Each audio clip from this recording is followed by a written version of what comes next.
Hi, y'all. I'm Tiffany. I'm originally from Baltimore. I was diagnosed with granulosa cell ovarian cancer in 2021, and the stage was 1C. I'm Vernelia McKnight. You can call me V for short. I'm originally from Memphis, Tennessee, but I reside in Oklahoma City. Diagnosed January 2nd, 2019 with stage 1C. Endometrial ovarian cancer. I am Camille, or Cami. I'm originally from Metro Detroit, Michigan. I was 16 when I was diagnosed, and I was diagnosed with stage 1C. I'm Kristen. I'm from Norfolk, Virginia. I currently reside in Baltimore. I was diagnosed in September of 2019, and I was stage 2B. I had never heard of ovarian cancer. I was really confused, really shocked. At that time, I was the second person in my family ever on both sides to have had cancer. The first one was in the 60s or 70s. So we were just very wait a second, what is going on? My family went into panic mode, severe panic mode, which didn't really allow me to. And so it was this juxtaposition of me crumbling on the inside and being very confused. And then me also trying to hold it together on the outside because my family, their baby had just been diagnosed with cancer. So it was a lot of things. And it just being in high school too. I went from this cheerleader and I just knew what my life was going to be like. And it was yeah, no girl, you have cancer. Things are about to get real. So it was a lot of shock, a lot of emotions, but primarily shock. Well, I was devastated. I was really focused on for year 2019 to get pregnant. And so just having that phone call on January 2nd saying, hey, Happy New Year, you have cancer. It didn't really work out like I was intended it to. So called you? Yes. Hey, girl. Yes. Wow. The doctor called me. Hey, Happy New Year, Mrs. McKnight. And yeah, I'm sorry to tell you have cancer. Just like that. And I was like, wait, what? And I was already sitting down because I was recovering from surgery. And so it's a backstory to all of that. But just discovering my own cysts and then having that removed. So it wasn't anticipating that I had cancer. So yeah, but he pretty much said, with ovarian, it moves progressively. And so that's why I'm calling you on this day instead of waiting. But it was devastating. The first thing I did was call my mom and I was crying hysterically. And she just said, where's your faith? You just need to stop and just think for a minute and you're going to beat this. So that's where it started. With my family, yeah. That's intense. It makes me get teary-eyed. Excuse me. I had surgery. I was in Massachusetts, serving in the Army, and I had a lot of symptoms and whatnot that came up before the surgery. But I remember afterwards, it was my 2-week follow-up appointment after the surgery. And I came in and my doctor said, so you have cancer and you need to have a hysterectomy. And I was just in shock. I didn't hear anything else she said. My eyes turned bloodshot red. And then she said, yeah, so we're going to schedule you with an oncologist. And they're right upstairs. And that was pretty much it. I didn't know what to think. I just kept thinking about, but I want to be a mom. I lived my life the way that I did so I could be a mom. But I wanted to be a wife first. So I was just devastated and I didn't know who to tell or how to tell them. I remember, you're stationed in a state where you don't know anyone. You're not really familiar with the doctors there or how they operate. And I was also really concerned about being a Black woman in this state and making sure that I received the right care. Because it felt like I just had to keep fighting through to get people to listen and believe me. And so I was scared, and I thought, this is it. Because my life, with my career and everything.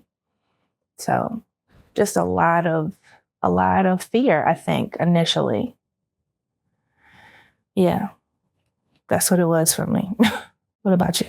I would say for me, it was numbing. I remember after leaving the oncologist's office, I drove off into this random neighborhood because I could barely function. I was like in this frozen state, and I made the call to my mother, and I just sat and I just tried to process everything. But even prior to that, I would say I'm kind of grateful in terms of how I was able to gain some foresight. Although the way in which I was pretty much informed or got a clue as to what was going to happen was my gynecologist. She prematurely spilled the beans, as she phrased it. We had a follow-up appointment, a general appointment scheduled early one Wednesday morning. And she kept asking me about next steps. What are your next steps? And I was so confused. I was like, what does she mean next steps? Well, unbeknownst to me, she had gotten my results from my scans, and the oncologist was supposed to give me that news. It should never come from your gynecologist. And so I knew the next day ahead of time that I would be diagnosed officially by my oncologist. But again, I would say it was numbing, and one of the most difficult aspects of it was just trying to breathe and process everything while also trying to educate my family and friends. Because although breast cancer is prevalent on both sides of my family, no one has ever been diagnosed with ovarian cancer. So this was new to them. And although I do have a lot of health professionals in my family, medical professionals, they had never firsthand experienced anyone with this diagnosis either. So challenging wouldn't even begin to describe what I would phrase the initial processing of everything. You brought up a good point when you mentioned the scans. I know we didn't really go into that part yet, but when you mentioned it, made me think about how initially my doctor thought it was just ovarian cysts. She didn't know that it was anything more, and snuck me in for surgery because it was during COVID. She said, because it was, during that time you had to get approval. They were only taking emergency surgeries. And so she's like, well, I'll put you in and hopefully they approve it. We'll see. So imagine playing it by ear, not really wanting to have surgery done because, like we talked about, a lot of times, culturally folks say when you have a procedure done and they open you and the air hits the cancer, if there is, it spreads like wildfire. I don't know if there's truth to that. I just know that's what we say. And so I didn't want to have surgery at all. So the months leading up, thinking that it is just ovarian cysts, she had me take birth control for months. I had not taken it.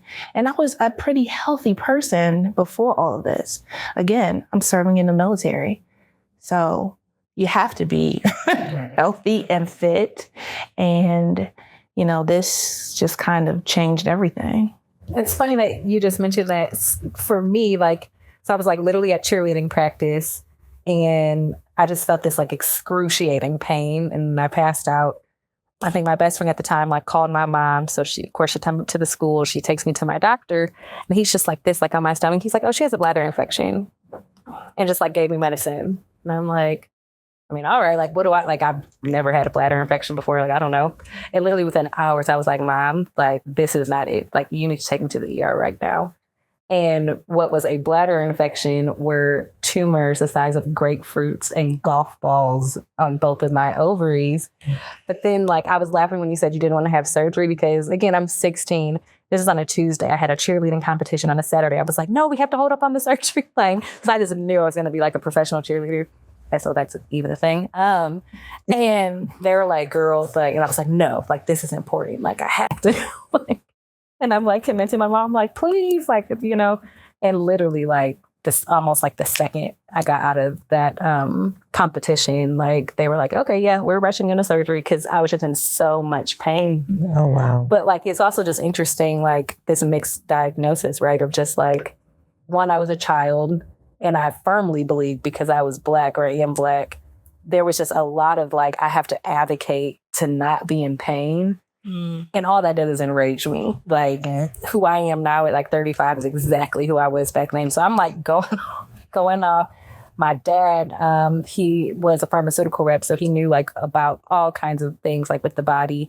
He was there advocating, which made it even worse, because then you have this Black man that's going off. And so then the doctors, of course, are like even more passive and even more like hands off. And I'm like, no, like, don't be hands off. Like, we have to figure out diagnosis to be hands off. Figure out what's going on. Yeah. But it's really interesting, like, to balance just all of this, like from like the cultural aspects, again, from my opinion, from like the racial biases and discrimination that comes with Black people, especially Black women in the medical industry. It's a lot. Like, it's a whole lot.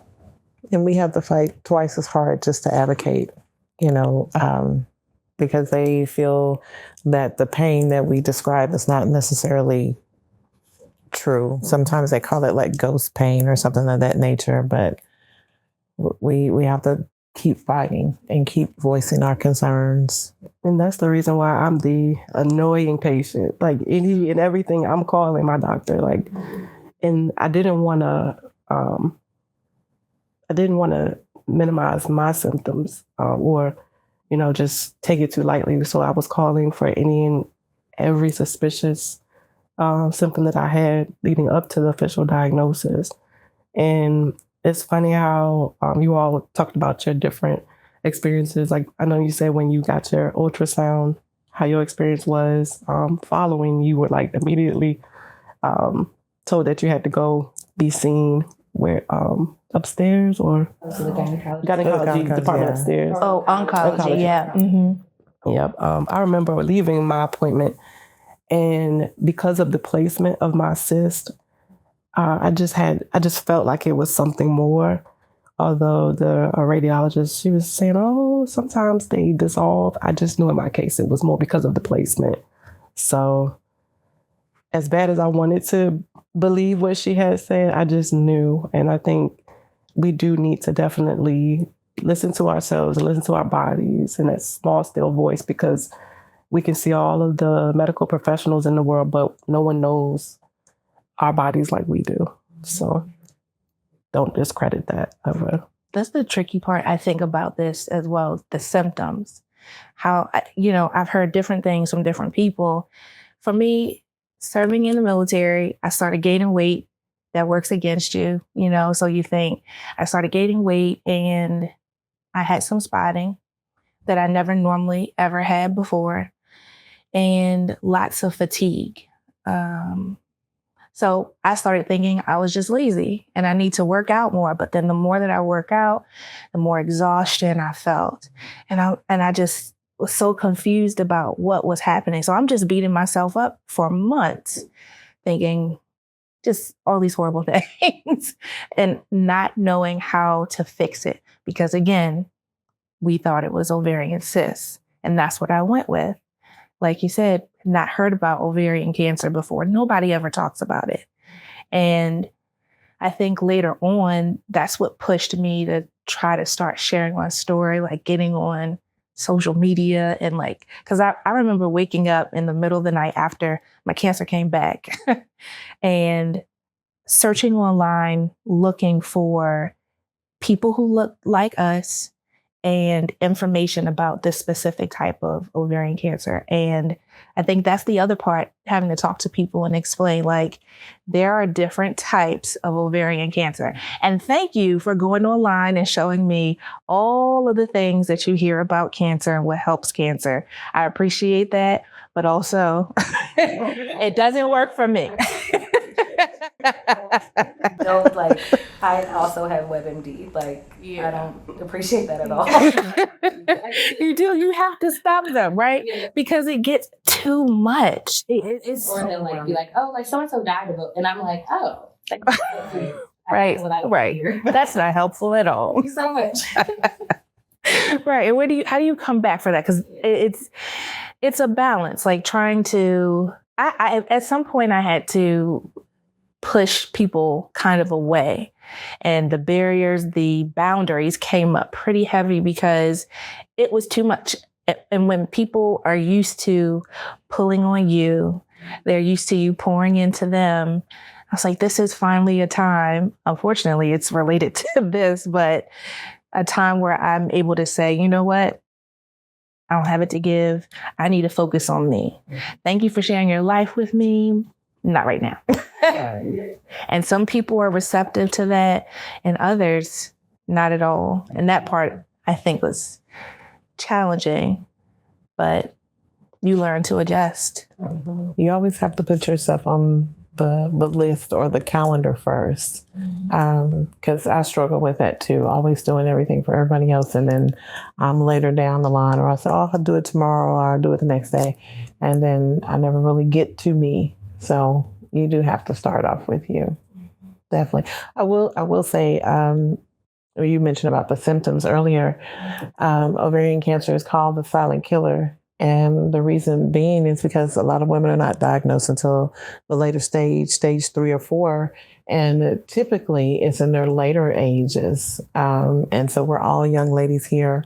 I'm going to include myself as a young lady. I don't know how old you guys are, but I just say that because I didn't have symptoms. And so one of the other symptoms that they talk about is the lower back pain. Well, we all go through our monthly cycle, right? And so that comes along every 30 days. So you don't think anything about that. And then also your appetite, if you're not hungry as much, or you're automatically full after just a few bites. And so these symptoms kind of go along with other things that we go through on a monthly basis. So it wouldn't make the connection for us. And then when you tell your doctors, it's like, oh no, you're just stressed, are you feeling overworked? Those type of things. They don't really think about the cancer part. And then we won't even go into, there's not a screening tool for us, right? At all. Right. And that's really why we need to just hone in on what symptoms are there, and to not take it lightly, not take it for granted, and to be that advocate for yourself, and always be open to getting a second opinion, because there is no preliminary testing. So if you notice something is off, say something, kind of like that quote, if you see something, say something, it can be daunting advocating for yourself. I can't even begin to count how many doctor's appointments I had with my PCP and my gynecologist leading up to my official diagnosis. But I too experienced the fatigue, ambulating 10 to 15 steps, and I'm winded to the point where I'm like having to take a pause at the top of the steps. I'm like, wait a minute, I'm in my early 30s. Why am I so tired, so winded? So that was a red flag for me, along with the bloating. And when I started noticing this tension in my lower abdominal region, I was like, something's off. Something's off. And this is more than just me eating a muffin or cooking too many.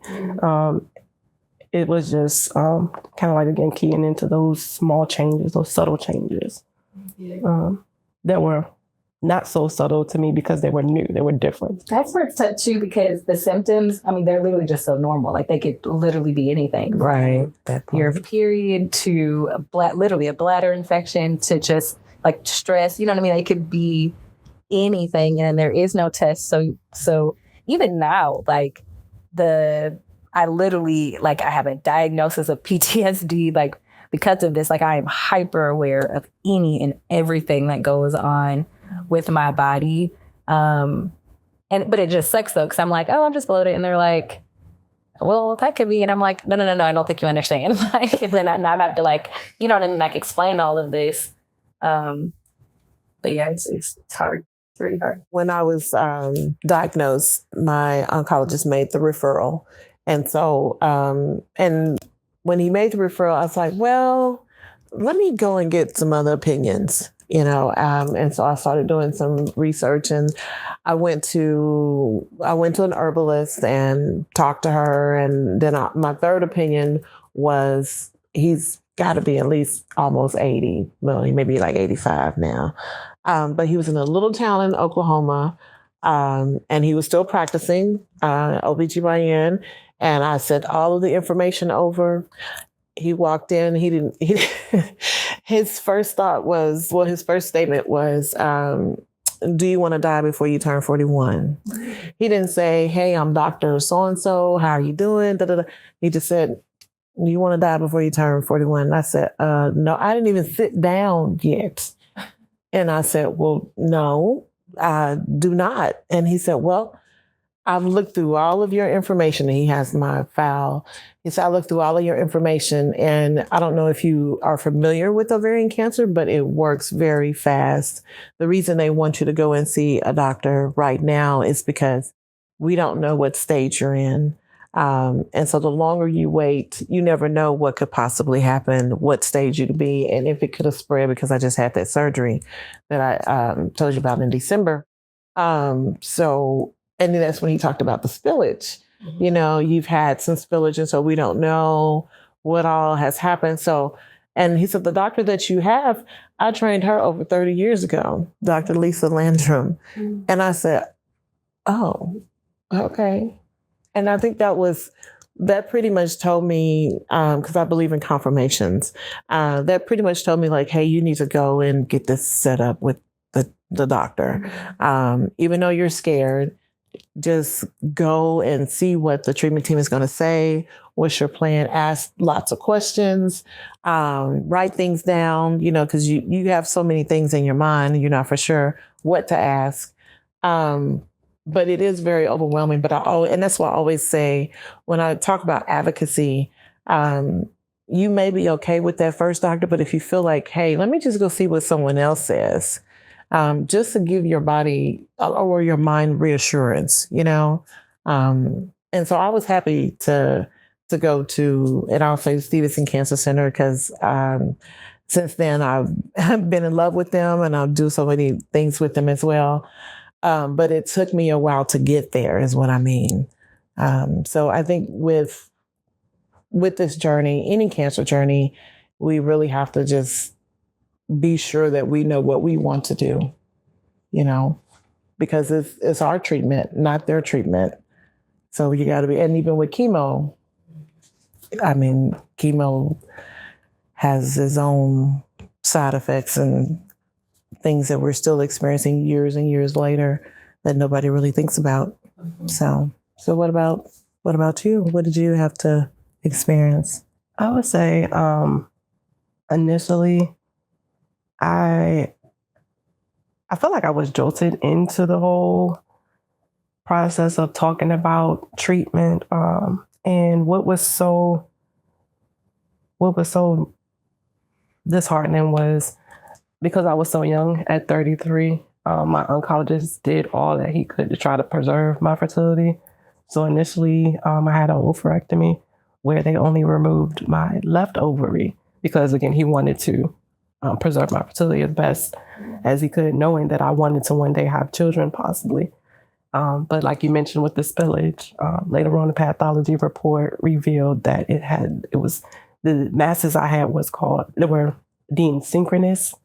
And so then I had to move forward with a full hysterectomy. So that was just, again, numbing. That's the only word I could use to describe it. And I tell people all the time, and I know it may sound strange, but I dealt with the infertility piece before the cancer, because I knew if I took it on as a whole, I would just have given up, most likely.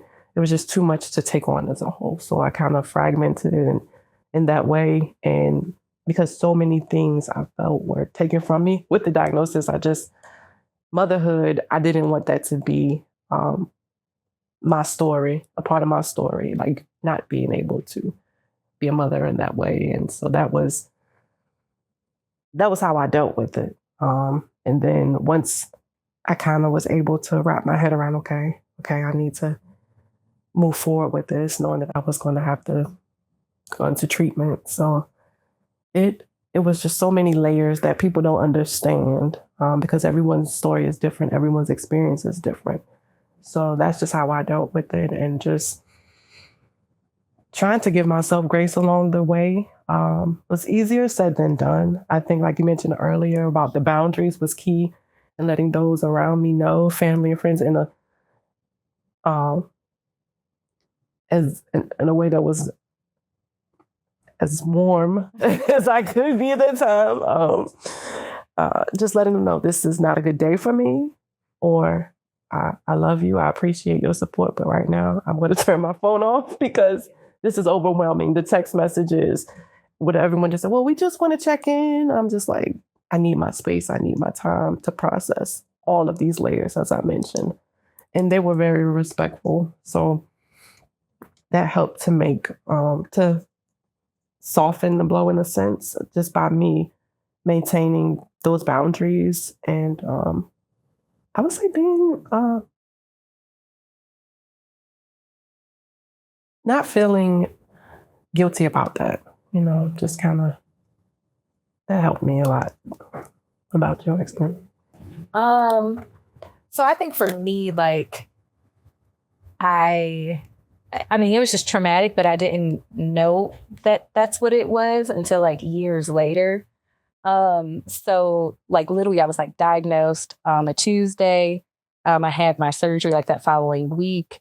And then like within a few weeks I started chemo. And at that time, my chemo treatment was like 1 week in the hospital, like doing chemo 2 weeks or 3 weeks off. So like 3 weeks I'm in high school, like trying to be as normal as possible. And then, for this 1 week, not only do I have this cancer I've never heard of and I'm so confused about, but I also had childhood cancer. So I'm also on the pediatric unit seeing other like literal babies like going through this. And if I sit long enough and think about it, like I will still become overwhelmed with this deep, deep sorrow, like hearing like the screams of these children, seeing like my parents cry. I think I also just struggled because like my parents were like on the brink of divorce, and anybody knows like childhood illness. I mean, it just is awful for any marriage. So at that time too, I'm like watching my parents like kind of trying to like hold it together, although it was very obvious that they weren't. My brother was in North Carolina in college at the time, and he was really like the only person in my family that I really felt like I could just like talk to about it, but he was gone. And this is like in 2006. So, cell phone, like it just was different, you know what I mean, as far as technology. I had an oncologist who I felt like hated me. He was extremely mean. He was very callous. Now that I'm an adult and I'm able to kind of better conceptualize it, to some degree, like it makes sense. Like he saw me as like a cadaver, like, and he's like, this is what we need to do. Like, and there was no room for me to be a child. There was no room for my parents to mourn. There was no room for that. And, to your herbalist like perspective, I can understand like the aggressive kind of nature in it. But if not for my nurses and like their bedside manner and stuff like that, I mean, like this doctor was awful. Like if I probably wouldn't get sued, I'd say he was awful. Like I don't know for the life of me, like why he was in peds, like of all the, like he was awful. And so it was just hard. I mean, it was hard going to school, like losing my hair in high school. At the time that I was going through treatment, I was obsessed with Grey's Anatomy at the time. And literally there was a 16-year-old named Camille who was dying of ovarian cancer at the time of my treatment. And so, I mean, I got bullied like crazy, especially as soon as I started losing my hair. Like my house got egged. Like people just were not nice. And I couldn't do anything about it. I had this I'm sick. I can't fight or anything. You know what I mean? Like I can't do anything. And I just felt, just very, very powerless. I developed like what I now know is major depressive disorder. So then it also kind of shifted from like, do I actually want to survive this? Like, if this is what life is, can I really do this? And really, like, do I want to? And for a very long time, I didn't. And so my survival has also been met with years of remorse and regret. And I think almost like this fake facade of like, I'm so happy I'm here, but that has not been my experience. Like, I'm 18 years cancer free, but since my treatments, like I developed endometriosis, I developed fibroid, I developed all these painful things. And it was almost like because it wasn't cancer, then I had doctors who also were like, well, it's not cancer. Like, you can handle this. Like, we're just going to put you on this birth control, or we're just going to pump you with all of these like narcotics. And it was just a lot. And so like, I feel like my survival, like most Black women, I think, period, in the world, it comes at a cost. And I don't know if we talk about the cost enough. And I think that's where I feel really alone, because I think like within the cancer community, no one talks about it because we're just supposed to be happy to be here. And I'm like, yeah, like kind of, but like, this wasn't easy. Like, this literally tipped my parents' marriage over. Like, it literally made me extremely suicidal for years. Again, developing a PTSD diagnosis, having to figure out like if I want kids or not, going into menopause, all the things, you know, like with that, I literally have like the body and like the sex drive of like an 8-year-old, like all these things that like no one wants to talk about.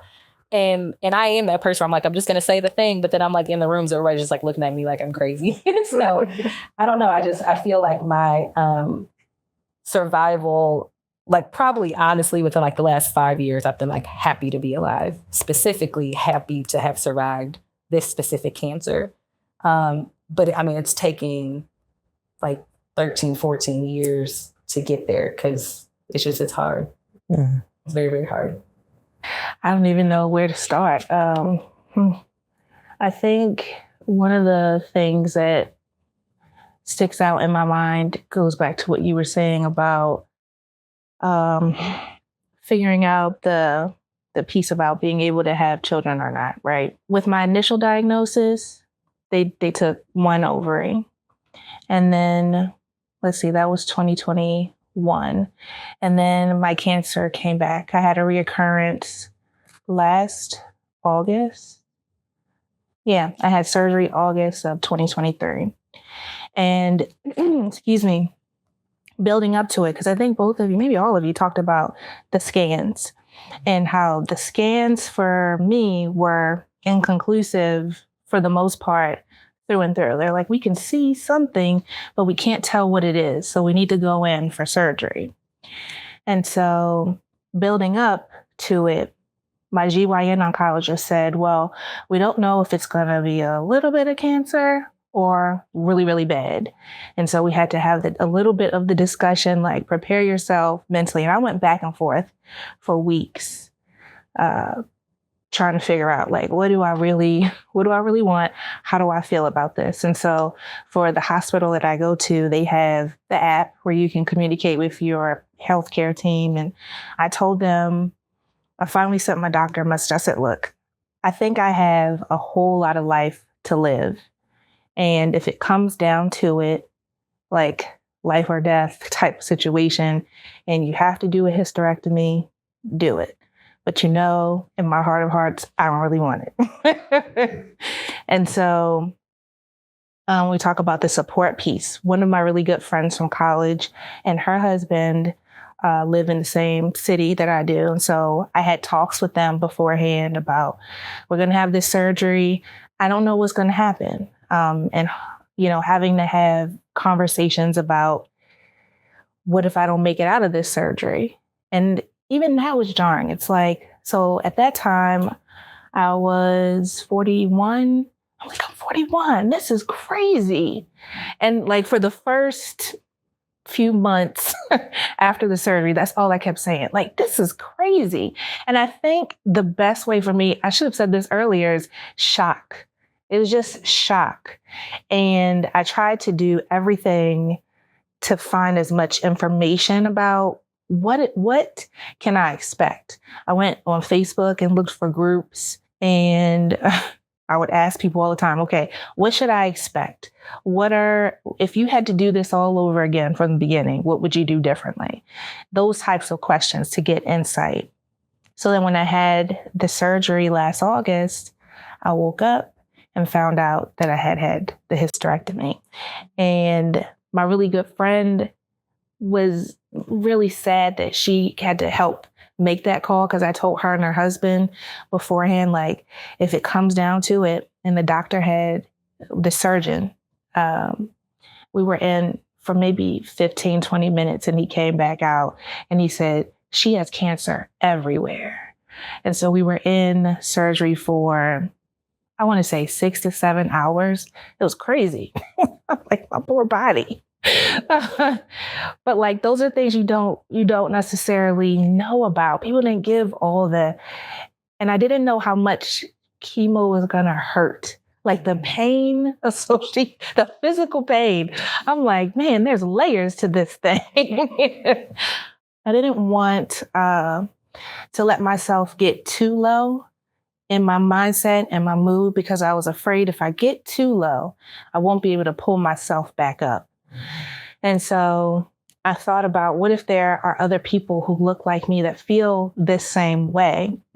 And I don't want any, and I thought about my soldiers, like especially female soldiers who may get into this situation. What would I want them to know? So then I started saying, I'm going to have to talk about this. And then that was scary. I was like, man, I'm going to do this thing. I need to do this. It's a rare form of cancer. Who else can do this? Nobody. So we have to do it. You know what I mean? Like, in sharing, I think that gave me strength. And then having the support of friends and family has been supportive. Initially, I didn't tell anyone really the first time around. I told someone in my leadership and a peer, because I had to have someone take me to the hospital and bring me back. But besides that, I was like, I don't need to worry a bunch of people about this. And I was concerned about what it would do for my career. I, ended up not staying in, partially related to this and other things, other health issues. But it's just, there isn't anything else that or anyone else I've ever met who's explained or described anything like this in my family or friends. So it was all fresh and new. But trying to find community and support and build it. So that's when I started sharing some of my story on TikTok a little bit, and then finding support groups. So I think we might have mentioned that a little bit earlier. Some of the support groups. Oh yeah, when you mentioned yours. So I went to a virtual group online, and when I was initially diagnosed, and I was the only brown face in the room, and I'm listening to the stories, and I was petrified. Someone even called it out. They're like, poor Tiffany. I'm like, yep, I don't know any of the words that you're using. The terminology is foreign to me. I'm overwhelmed. I am overwhelmed and internally freaking out. But later, when my cancer came back and I found an in-person support group, that helped a lot. So anybody else have any support groups or other sources of? And I can admit to this, because I always tell people be transparent, because I work in behavioral health. And so I'm always encouraging people to go to support groups, right? And so they asked me if I wanted to go to counseling, if I wanted to go to therapy or do any type of support. And I was like, no, I'm fine. I don't need it. And I regret that. If there was anything I could change, I would have changed that. Because there were several nights where I was just crying myself to sleep. I didn't want to bother my husband or my mom, because you can't get up and move like you used to and all that. And it was just a lot. And then there was also times where it seemed like I was seeing pregnant women everywhere. And so that was starting to take a toll on me. And I was like, if I see one more person pregnant, I'm gonna scream. But that took a toll because then it got to the point where I felt like I wasn't a good enough woman. And that part is still a little bit emotional for me because we always wanted to have children. And we've tried. And I also think that my cancer was there longer than what I had anticipated because I was pregnant and then the sac collapsed, or I had an ectopic pregnancy in 2008. And so just different little things. I'm like, well, maybe that was there and that was preventing me to have a successful pregnancy. But when everything is taken away, it's kind of like, oh, what are you going to do? And when they ask you about fertility, you want to freeze your eggs and all this other stuff, you're thinking about the dollar sign of how much that costs, let alone the cost of treatment for cancer alone. Yes, like I can't afford that. So you make the decision just to take it, But my husband said, well, I don't want you to make a decision too quick to where you regret it. And I said, well, I'd rather for me to be here, or do you want us to try to have a child? And then, there's so many ifs that could happen. And that was a big struggle because having a support group is very important. People able to talk to somebody about that because your family can't really relate. They have children, somebody else have kids. But when you don't have any and people ask you, hey, when you gonna have some children? It's kind of like a slap in the face sometimes. So that's really an emotional part for me. And I know there's different ways of having kids and, you can adopt and all that. But when you're married and you want to, what's the word I'm looking for? Keep your husband generation going, so to speak, you kind of want to fulfill that, So, yeah, that comes with a lot of mixed emotions. I can talk all day about that, but yeah. You mentioned a key piece about building your support group, your community. And as they say, grief is nonlinear.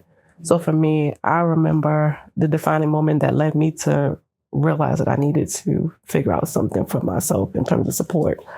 I literally was sitting in a dark bedroom. It was like 3:00 and I had the blinds pulled and I was just so angry, so heavy. And I literally just started Googling options. I was like, my family does not understand to a T what I'm going through.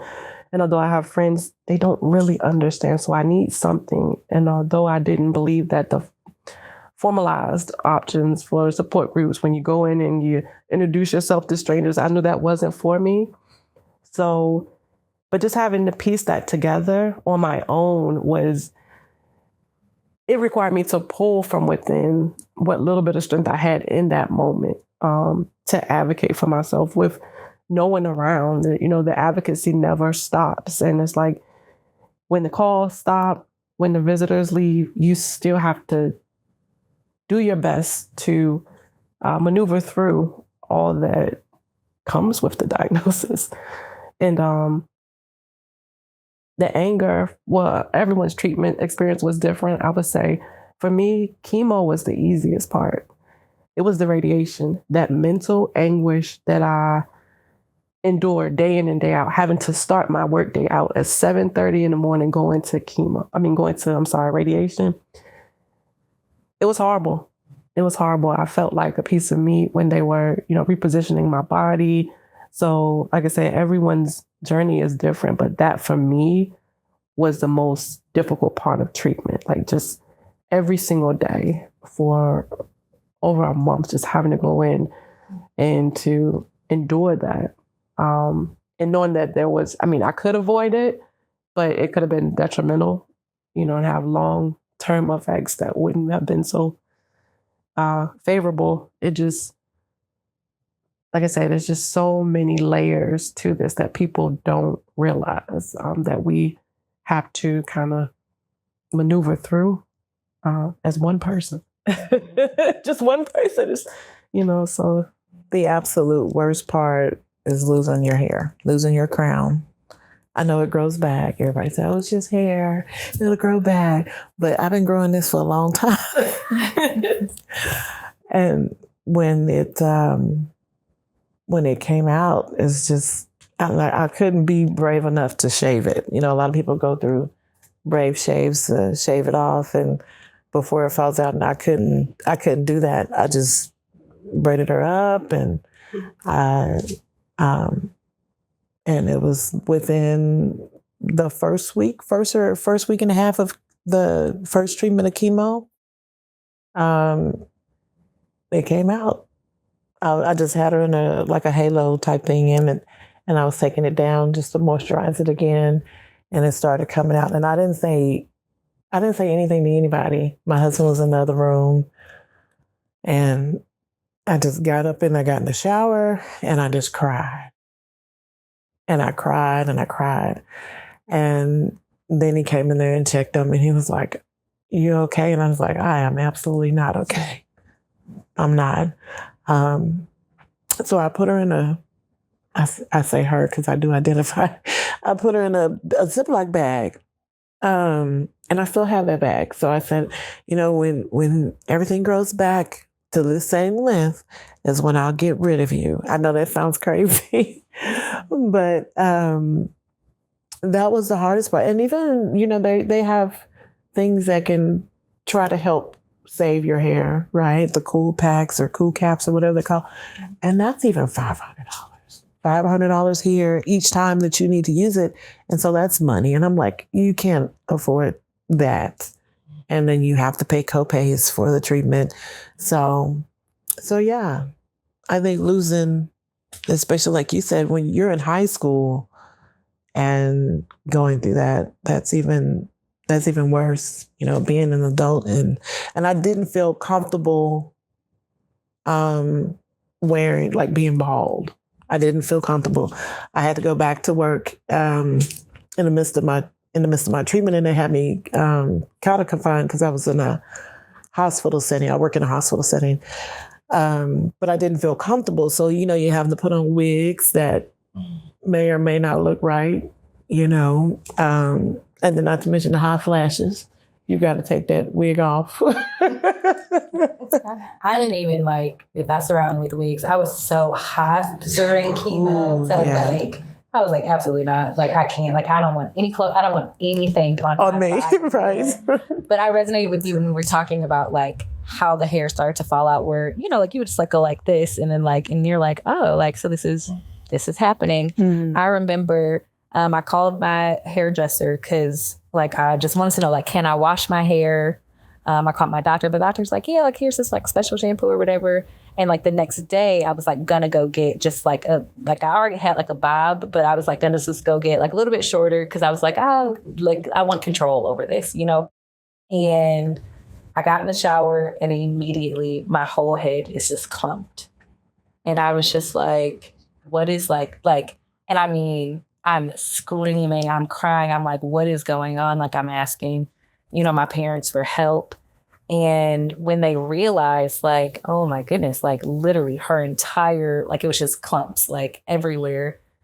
I had to shave it off. And I remember literally covering anything that was a mirror in my house. I didn't want to look at myself. I was and I think that's when the rage started for me.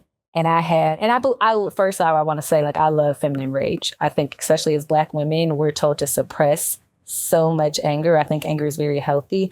But at 16, I didn't know that. And my parents are pretty emotionally intelligent, but I didn't know that. They validated my feelings, but I didn't really know, talking about what I would have done differently. I wish I knew then what I knew now about rage in particular, because I just suppressed so much. And I think that that's a big part of why it took me so long to really kind of come in touch with who little Camille was and who I am now, because of this. But yeah, I didn't want to look at myself. It was just hard. And I just remember like, I don't like toxic positivity at all. Like, I'm very much like, one, I'm a logical person. I'm very emotional, but I'm a logical person. I'm also a behavioral health professional. So I don't really need much. Like, I'm the kind of person, like, I'm going to cry, but like, I'm going to do it. Like, just like, let me have my moment. You know what I mean? Right. And so like, people were like forcing like, India Irie, I am not my hair, like down my throat. And I'm like, I don't need this. Like, I actually, like, all you're doing is like really making me like, I don't need you to put me on this survivor pedestal. Like, let me be the little girl that I am. I don't need to be adultified. I need to be able to cry. Like, that's all I need. You know what I mean? Like, I need to be able just to feel. And I think that was the hardest part, where like, it was like, I got this survivor cake way before I was ready. Mm-hmm. And that was really hard, because I'm like, I'm still struggling. Like, I'm not going through chemo anymore, but like, I'm still struggling. Like, they finally took my port out, but I'm still struggling. Like, I don't think you all understand. Like, and it felt like quicksand. Like, it felt like the deeper, like the more I tried to be like, hey, like, I'm here. You know what I mean?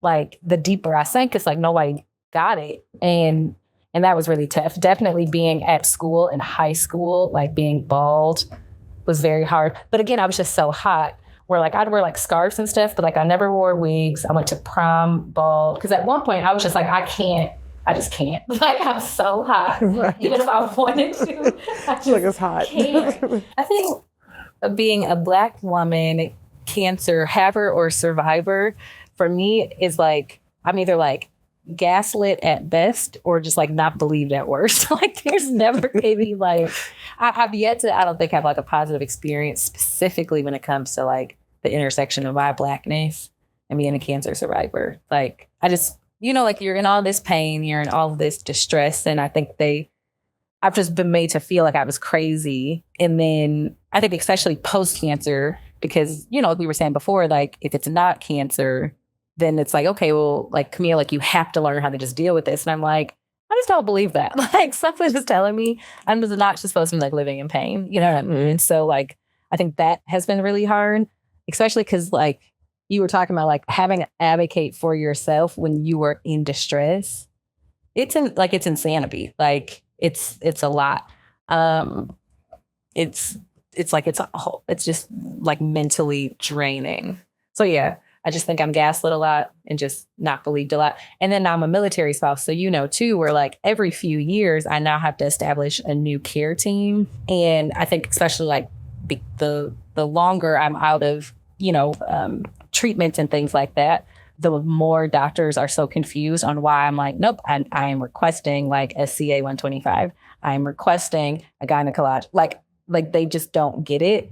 And then having to like re-explain that every 3 years, like, you know, as you know, we're stationed in all these various places, it just reinforces like this feeling that like nobody's going to believe me. Mm-hmm. And that's hard, really hard. And did you feel like that too? Especially because like you were in, you know, like during the time of. So, well, not exactly, because I had my diagnosis and then like about a year later, I think I was out of the military. So now I'm in the civilian sector, you know, figuring this whole thing out. And it's interesting. I mean, there's like highs and lows, because you have like groups of people that I feel are helpful, or they really want to be helpful. They want to learn. And then there's others who are like, I don't know, like I'm speaking a completely different language. I was going to share this story with y'all about when I had my first round of chemo and I had a reaction. And I didn't know I was having a reaction to the chemo, but there was one Black woman nurse who was in the room, and it was kind of like this, different chairs around an open room. And I started chemo on Halloween. So everyone's dressed up and the theme, I don't know, was like good guys, bad guys. So she came and she stood right in front of my chair and just looked at me while the other people stopped my chemo. They picked up more steroids to help because my lungs were closing up, and she stood right in front of me and just like looked at me. For me, it felt like she was saying, I'm not going to let anything happen to you. And I went to her afterwards and I told her, I was like, thank you so much. You have no idea how much that meant to me. Like, it might have looked weird to everybody else, but to me, like, she did not, like, just like how I'm looking at you, she would not take her eyes off of me. And that was the one time that I felt probably the safest throughout the whole process. That's beautiful. That is beautiful. I would say, as far as I'll say like a Black experience, it didn't come strange to me. And being in Oklahoma, things are a little bit different. And so going into the meetings and appointments that I had, I felt that they were listening to me. And I think they recognized that they were saying a lot of things at once that I probably wasn't going to remember because you just overwhelmed. And trying to figure out, well, what did they say was going to do? How long I'm going to be out? And you're still trying to work too. And so I would say my experience was on a positive note. It was uplifting. They did tell me from the jump, they said, you're going to survive this. You have to change your mindset of not feeling defeated. Because when you hear cancer, you think of death. And so we want to instill hope in you. Let's try to work on what's the issue, what kind of cancer is it? I mean, as far as the stage and how long you'll need chemo and all this other stuff. And from that part, I just felt like I was being heard, because anytime that I was feeling weird, or I was concerned about something, they had a number, like an emergency number or something for me to call. And people would answer the phone, they would call back, and there wasn't an issue. So I would say for that, I felt like it was on a good note. Now, I know that everyone doesn't have the same experience like I do because you go to different places. And so that's why I always, whatever that I experience, I try to remember that someone else's experience is quite different. But I really feel that a cancer care pack is really important to have because you have so many questions that you're not going to ask on that first appointment. And so just to be able to have like a folder or something, that's where I think of it as far as a cancer care pack. So that way you can get your questions answered. So if my sister or your brother has a question or if something happens, they can go and refer back to get some help. I had to smirk a little bit because when you said the cancer care pack, my care pack was literally a red folder that I avoided like the plague after adding information to. I mean, it was busting at the seams, but I did not. It took months for me to actually go and look at what I had put in there, especially the information that was specifically from my appointments and about my diagnosis and all my treatments. It took months for me to like literally sit down and go through them. So that's why I just wanted to add that. But as far as my experience as a Black woman, I just always question if my conversation with my oncologist would have looked differently as it pertains to preserving my fertility in terms of eggs, egg preservation. It seems like it was just to talk about, we're going to try to salvage one ovary. And then there was no conversation about preserving my fertility after that. That was it. And so I remember having to actually initiate the conversation about egg preservation. And it was less than a minute. My oncologist looked at me and said, it's too risky, and went on to the next thing. And I just questioned if I was a Caucasian woman, would that conversation have looked differently? And if so, like in what ways? But that is the only thing that comes to mind that's glaring in terms of my experience as a Black woman. I do think another thing I want to say just is, I know I've said a couple of things about like family and friends. I think there were some people who really did show up in ways that I didn't expect. I had to learn to understand that everybody can't handle this and they don't handle it well. And it took me a while because I had this expectation for certain people to like be there for me that just weren't in ways that I needed them. And I think that part was a little bit difficult. I think that's also why like I'm sitting here and I'm just kind of in awe. You know what I mean? Just it helps because I don't have this. I don't have that type of support. I mean, people who understand, who speak the language, who don't think, you know, that when we talk about the symptoms and how it's impacting us right now, how I can come up here pouring sweat and y'all aren't like cringe. It's like, we get it. Here's a fan. So that part. So I'm part of 2 ovarian cancer support groups. One, shout out to Teal Diva, and she's out of Charlotte, North Carolina. Teal Diva literally saved my life. I was 20, maybe 4 at the time. I'm like randomly working out at the gym, and I have on like a old Survivor shirt. And somebody was like, have you heard of Teal Diva? And I was like, don't know what that is. At this point, I was very much like, I'm not talking about cancer. Like, I'm over, you know what I mean? Like, I just, you know, and she was like, you know, you need to like look them up or whatever. And it was just, I think, a miracle because I found this group that talked about the thing. I ended up being invited to go on a survivors retreat. And that retreat completely opened me up. Like, it broke me. What I now know is like it's not just for survivors. So it's people in all kinds of, you know, stages within their journeys. In my retreat in particular, after my retreat, we lost 2 people. And that really was like, I need to get some help. Like this, now I'm like, I need to figure this out. There's something so beautiful about being in community.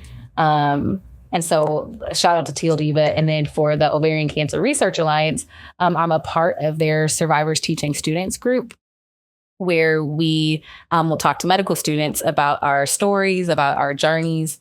And I think this group is so important and is so necessary because first off, for us to be able to talk to doctors like before they pick their specialties, but really from our experience of like, you know, you study this, you know, in books and like you study this on paper, but like, let's actually put like a face to it.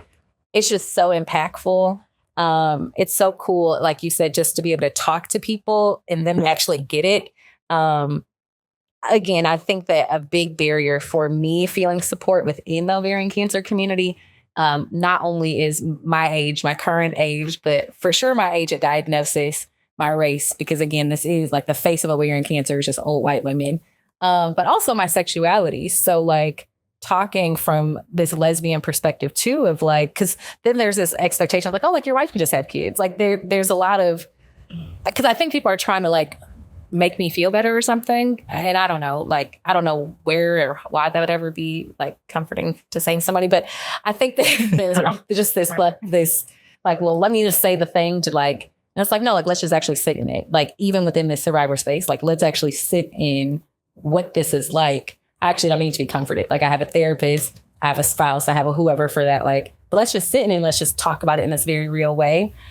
So yeah, I think survivor groups, they're just so necessary. But I know for me, like, there's always this feeling like I don't really fit in here. Like, if it's and within Black spaces in general, because of my sexuality, obviously we know like homophobia is a thing within our community. So it always feels like there's like no place for me. So that's kind of hard. But I think in general, like the 2 groups that I just named, I mean, they've impacted my life greatly. You know how you start putting things in the computer system, things pop up and then it pops up on your cell phone. And so that's how I made the connection with the Ovarian Cancer Research Alliance that popped up on Facebook. And I said, oh, what is this? Okay, well, thank you for listening to my conversations. And so they had a call out for advocate leaders. And that's where I signed up and they accepted me. And I was able to come to DC March of 2020, right before a week before the world shut down from COVID. And so just being able to go and share my story with other politicians about what's going on and how important it is for cancer research, it just opened my eyes up to another realm. Like I said, I'm always in behavioral health, but then we look into research and cancer funding and how all of that plays a part. And you can go and speak with senators and about what's going on, and they in return sign off on the bill. That is just really overwhelming. So I love Ovarian Cancer Research Alliance. I faithfully do whatever they ask me to do. Yes, I will be there. I was supposed to be there, but I couldn't get out of Hawaii. So mine, well, for the advocacy one, so mine was all like online. I'm not gonna listen to me. Like, I'm just on Zoom. Didn't even know what Zoom was. It was like right before COVID. Right. So we could have met. Like, yes, a long time ago. Right. But it is a wonderful experience, and they have so many different resources within the organization itself, and they don't just serve the city or the state that they're in. They serve a lot of people. So, but we wouldn't know that if the resources are not easily accessible to everybody, and some people don't have internet to get on Google to look up those things. So I'm happy to kind of share as much as I can with what I learned. Yeah. On that note of sharing, I would say, because as I mentioned earlier, the formalized support groups were not for me at all. I think I can count how many groups I've actually attended, which is probably 3. I realized that my support came in a different way, and Ovarian Cancer Research Alliance helped me to support other women through Women to Women initiative. And that's where you're paired with another cancer survivor or newly diagnosed woman who is sharing a similar type of diagnosis that you have, or a similar staging that you can support and just help along the way. I think that is what was my means, that served as my main means of support. It just felt amazing to be able to be authentic in sharing my story. And I always preface it like during my initial conversations with the women that they call them matches. So when I initially get a match, I'm like, okay, so I just want to, put out a disclaimer. I can be ridiculously raw and, transparent. Yeah. Or, I can I don't like to sugarcoat my journey, but I do understand that given, based upon where you are in your process, in your journey with cancer, you have to be mindful. But I would say that has been an amazing experience to share in that way. And so that for me was a support group. Well, it was my support group, was my means of support. So I do thoroughly enjoy that. And I'm so appreciative that this organization allowed me to be a part of that. And I will say also the Clarity Foundation opened up my eyes to a plethora of resources that are out there for women. I was able to get free therapy for, I think it was 2 to 3 months. And as you mentioned earlier, the bills pile up with your treatments. And so that to have that taken off of my load, it was truly a blessing. Yeah. So Good. I appreciate that perspective too, because I don't think a lot of people think about how it doesn't necessarily have to be in that group setting. So I appreciate you sharing that part too. And I didn't know y'all two were advocate leaders. That's how I am. Oh. So just in the fall, January actually, I applied in the fall and then I was accepted into the program in January. So it's still feeling out because I wanted to find, I think being able to talk to other people. And like we said, it's that sense of community that I think everybody needs to have, and whatever that looks like for you, and being able to share my story online, that helped. But then being able to get with other people who were, I don't know, who have been in this much longer than me because I didn't even know, like we were talking about earlier, the terminology. There's so much. I'm like, I don't understand this. What does this mean? And people are so accustomed to using these terms and they're so familiar with it that there was never anything that broke it down. Like you mentioned earlier, what's debulking? What are these things? So you start to learn from the folks that have been doing this much longer. And that's what helped me. My hospital also has a support group. And I think I'm the youngest one in there. And it's a little different, but I learned from them. And it's not specific to ovarian cancer. It's a gynecological cancer group. But it helps. I pay attention to what they say they're going through so that I can pay attention to seeing it in myself. I will say too, because I don't know, I think one of the things that I would love to see within the ovarian cancer space that the Ovarian Cancer Research Alliance does do a very good job of is making sure that we also understand that trans men can also not only get ovarian cancer, but also be survivors of it. I recently was, to your point, in community with somebody 16 years old, a trans boy who was diagnosed. And as you can imagine, like the gender dysphoria, just all the things, right? Because again, like we're talking about like gynecological like issues. And I just am really, really thankful that the Research Alliance really understands like no matter what you say or think or whatever, we just need to talk about things that are, no matter how somebody identifies. If you're born with ovaries, you are at risk of getting ovarian cancer, period, point blank.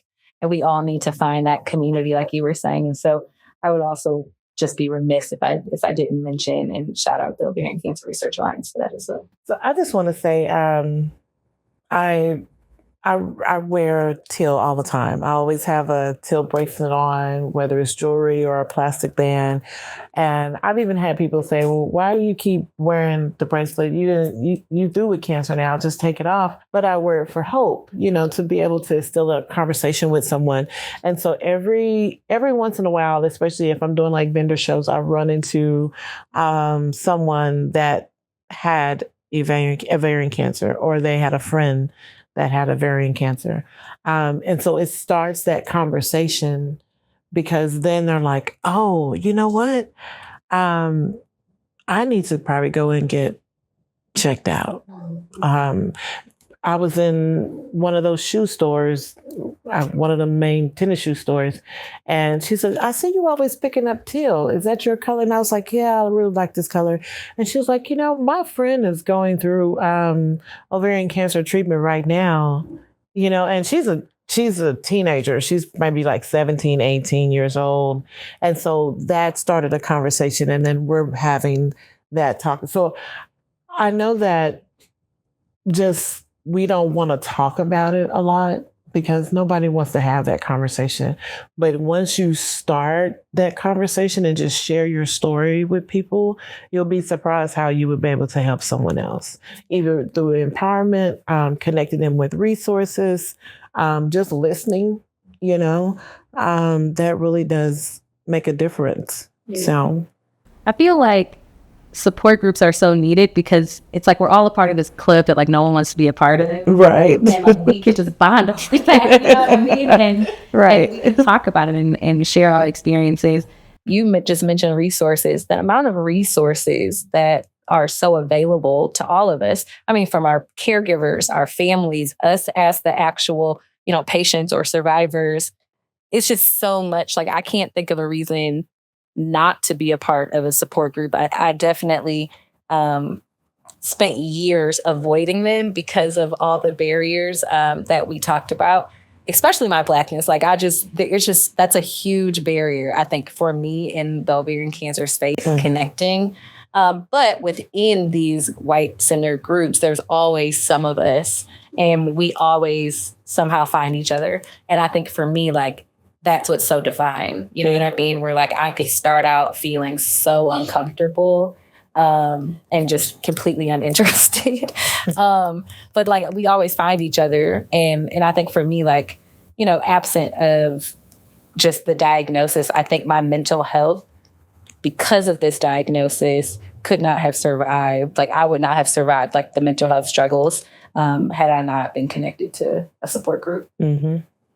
I thank you for sharing that, Camille, because it does take a certain level of bravado to put yourself out there. And I do recall, like, even though I mentioned there was a few support group sessions that I did attend, I had to remind myself, like, immediately I had to reframe my thinking, reshape my thinking.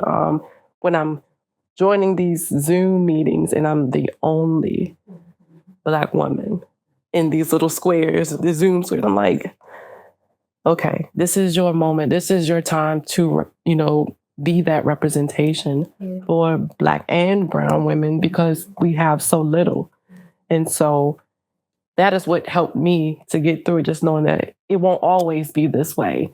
And I can be the voice to, maybe ignite a different trajectory for different organizations and different spaces for Black women, specifically Black and brown women going through this journey, to be able to say, hey, I'm here to support you, or you're not alone in your plight. So I think that's what empowered me to know that it won't always look this way. And if I have to be the voice for now, I definitely want to share and to continue my efforts in that way. So I think that's what definitely encouraged me to reshape again my thinking when it comes to support groups, and to be more open in that way. I think support groups have been beneficial for me, largely because, like, I don't have my mom anymore. My mom isn't alive, so being able to come to groups of other women, and I love having people that feel like sisters. I'm my only child too, so it feels kind of like a new kind of family. I didn't choose it, but it chose me, I guess, right? And that helps me to just feel like, because it is like a sisterhood that we come together in this way that I just never imagined. I didn't think, I'm much younger than most of the people that are in my group. They're younger by like decades. They're like much like maybe my grandma, my great grandma, maybe some of them. But they're still all love. You know what I mean? And I appreciate that. And not just I appreciate it, but I needed that.